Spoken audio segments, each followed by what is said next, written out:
Friends, എൻ്റെ പേര് മീനാക്ഷി. ഞാൻ 2ാം ക്ലാസ്സിലാണ് പഠിക്കുന്നത്. Government HSS Srihari school. മലയാള മധുരവുമായി ബന്ധപ്പെട്ട സിംഹവും പട്ടിയും എന്ന കഥയാണ് ഞാനിവിടെ പറയാൻ പോകുന്നത്. അത് എഴുതിയാൽ ലിയോ ടോൾസ്റ്റോയ്. ലണ്ടനിൽ വന്യമൃഗങ്ങളെ വളർത്തുന്ന മ്യൂസിയം ഉണ്ടായിരുന്നു.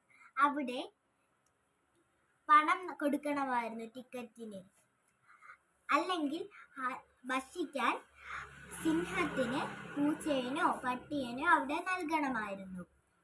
ഒരു ദിവസം ഒരാൾ കയ്യിൽ പണമില്ലാത്തത് കൊണ്ട് അവിടെ ഒരു തെരുവ് പട്ടീനെ കൊണ്ടുവന്നു. അങ്ങനെ സിംഹത്തിന്റെ കൂട്ടിലേക്ക് അതിനെ വലിച്ചെറിഞ്ഞു. സിംഹം അതിനെ ഒന്നും ചെയ്തില്ല. പട്ടി പേടിച്ചു പോയി, വിറച്ചു. അങ്ങനെ അവർ രണ്ടുപേരും